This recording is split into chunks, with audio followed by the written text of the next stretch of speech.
is not on my top 5 non-New Jersey states. Letter from Judith Brown. My name is Judith Brown, and I live in Charlotte, North Carolina. I was 17 when I started working and worked for 20 years as an administrator until I had to be declared disabled. Without disability, I would not have been able to see my specialist, get an eye care, or any of the other needs that I had. I was also the mother of 2 young sons who are on the autism spectrum. Without disability, I wouldn't have been able to take care of them and get the care they needed to be independent young men. God bless them. I hear that they want to close the field offices and change the customer service line. As a person with mobility and vision impairments, this is outrageous. I need to be able to access it the best way I can on the times that I can access it. Please, Senator, fight to protect Social Security for a senior like me and for young people with disabilities like my sons. Thank you. No, thank you, Judith Brown. Thank you for writing a letter. Thank you for speaking up. Thank you for not being silent. Thank you for advocating not just for your family, but for the millions and millions of other Americans who lean heavily not just on their Social Security checks, but on the incredible public servants that keep that agency working, and who wish to have a president that said, I'm going to bring the best of business experience to my customer service. I'm going to bring the best of caring and technology and innovation. I'm going to call the best computer technologists, scientists in the country. We're going to make this the best Social Security in the history of our country. And you know what, my friends, the billionaires I had on stage with me when I was inaugurated, I'm just going to ask them to pay a little bit more, 0.00001% more of their net worth to make sure that Social Security is safe forever. I'm sorry, it's crazy. I'm going back to Pennsylvania. I mean, it's almost like you can't make this up, honestly. I just know my country. I know our character. I know how good of a people we are. I know how much we love one another. I know much how our faith in red states and blue states and right and left. I sat next to people on planes who introduced themselves to me as Republicans from a red state, and by the end we're laughing and talking and sharing stories. We are a good nation. Together we can be so great. We've shown that, but how can we have a president that in 71 days drives this much fear into our country? It's absurd, everybody. It's absurd. This is why I can't let this be normal anymore. Michelle from Lancaster, Pennsylvania. My name is Michelle Groover.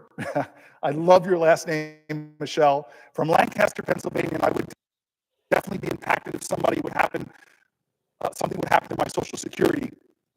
Michelle also has Parkinson's, and I'm on disability. And the money that I have goes pretty much to the most of my medications and foods that I need to eat to keep myself going and strong. That's how it would impact my family. I wouldn't be able to afford also my insulin for my diabetes, Parkinson's and diabetes. So it's a challenge every month, as it is even with the amount that we have, because the cost of pharmaceuticals and things keep us going. Yes.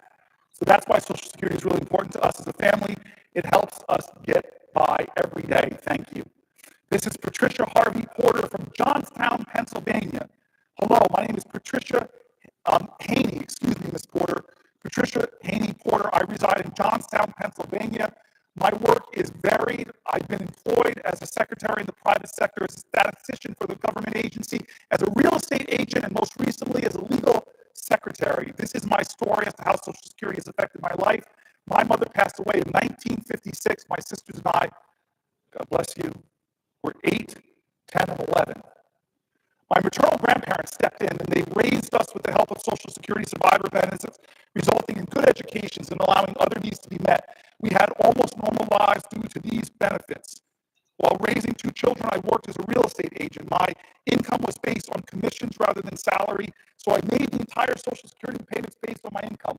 We had a roof over our heads, healthy food on the table. One of my children has serious medical issues, and I paid for her bills out of pocket, never asking for a penny from any government agency.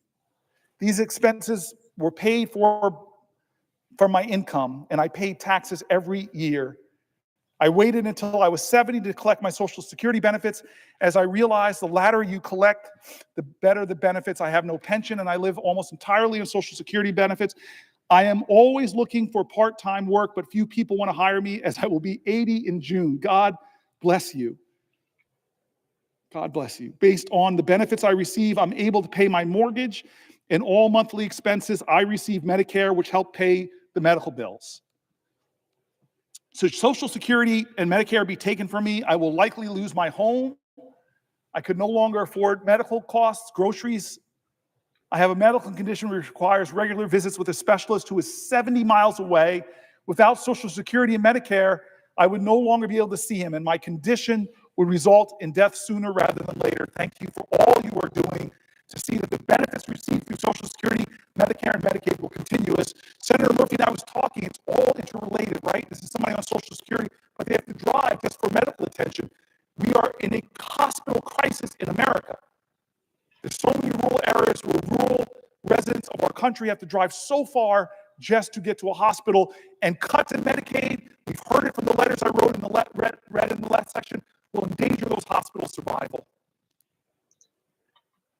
Charlotte, North Carolina, again, Kevin Woodson. I get a lot of letters, my staff, from Wisconsin and Charlotte, North Carolina.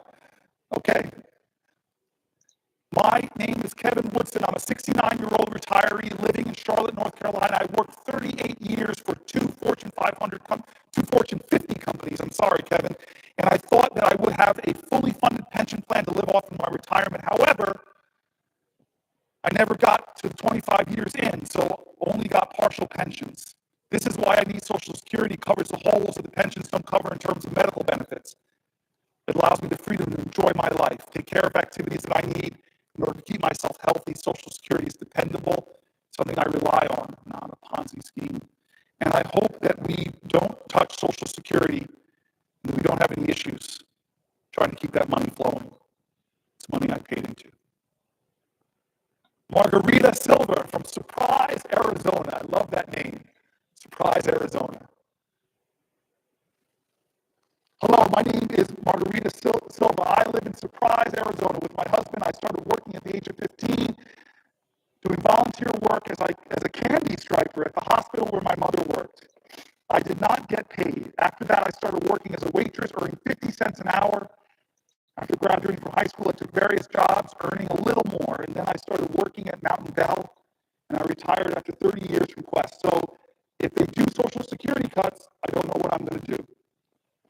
I will be forced at the age of 74 to look for a job. So those are my hard-earned benefits. I worked for that. More than 30 years, I worked for that. Thank you. Wayne Bank from Chippewa Falls, Wisconsin. I need to go to Chippewa Falls, Wisconsin. This is the third letter you guys are having me that are included. The people reaching out to me from Chippewa Falls. God bless you. I need to visit your community. Hello, I'm Wayne from Chippewa Falls, soon to be 69 years old. I've been on Social Security for a couple of years. My wife and I spent years in the service, Navy. And again, like I said, my wife and I are going to have been on Social Security. Saying that, we would, if we lost our Social Security tomorrow, we would lose our house, our cars, and pretty much our livelihood, because this is what we've worked for and we don't need to lose it. Why do you work for 55 years and pay into Social Security and then lose it? Recently, I tried to get back online, get on my Social Security account. I wasn't able to. Because of that, I went down to the Social Security office in Eau Claire, Wisconsin, and they said they couldn't do anything for me, that I had to set up an appointment. So I come home later, called, set up an appointment, and it's still 3 days out before I can get my appointment. And they don't know if they can help me. So at this point in time, I really need to know what's going on with Social Security, Senator Booker, because if we lose it, everybody else that's on it loses it. We're going to be in a really sorry state. Those folks who answer phones and set appointments, they're sure important. When somebody is in a crisis, they have to wait a few days, their check is missed, and it's real consequences for real people. Hello, my name is Manuel. My wife and I live, surprise, surprise, in Surprise, Arizona. We're both on Social Security, and that's what we depend on to live our lives in our retirement years. We have to pay our bills. We have to buy food. We basically have to live off that. So if you take our Social Security, what are we going to live off? Are you going to take care of us? You know, we're American citizens, and we deserve, and we paid into it, and we've earned it. And it's not just something given to us. So leave our Social Security alone. Let us live our lives. Let us live our lives out the way they should be.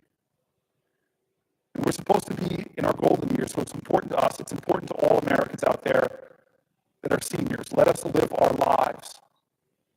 Thank you very much, Senator Booker. Patricia Naughton from Pittsburgh, Pennsylvania. I lift your voice. My name is Patricia Naughton, and I'm from Pittsburgh, Pennsylvania. I've been paying into Social Security since I was 16 years old. I am currently 70. And have been collecting Social Security for the last 5 years. Without Social Security, I wouldn't be able to pay my mortgage, utilities, food, medicine, co-pays, and many other things. I would not be able to survive without Social Security. There's no reason that seniors should be held hostage over Social Security. This is our money that we put into the Social Security system for many years. We deserve not to be threatened by the loss. Thank you. Kathleen Wolverding from Hanover, Pennsylvania.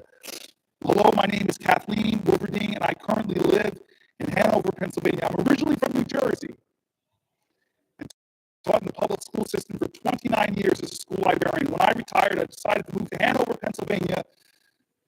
Kathleen, you're missed in Jersey. And at the age of 62, I started collecting Social Security because of COVID. I needed the extra stability that Social Security provides. I no longer have to work a full-time job because of Social Security, although I do work a part-time job and still pay into the system. Social Security provides me with stability, financial stability. It helps pay the bills, and I really don't have to worry about my finances because it's Social Security. If Social Security is taken away, I'll lose everything I worked for the past 60 years. I feel that Social Security is a godsend. Protect it, Senator Booker. Thank you. Cynthia Marino from Pennsylvania. My name is Cynthia Marino. I'm a retired registered nurse from Lancaster, Pennsylvania. My husband died in 1990, and 2 of my children received survivor's benefits for 8 years, during which time I was able to get my bachelor's degree in nursing and work part-time.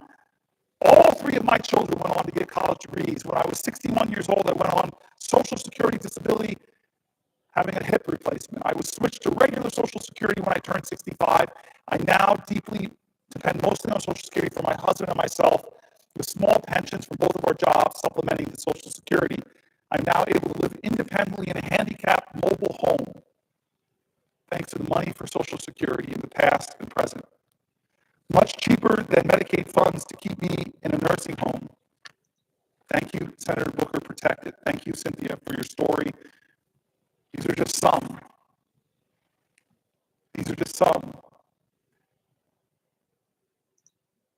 I read their voices. I lift their voices with mine. I want to go to the Detroit Free Press, but before I read this article, I know my senator from New Jersey is here, and I'm going to read this article, and if he is interested in our 6th hour, if he has a question, I will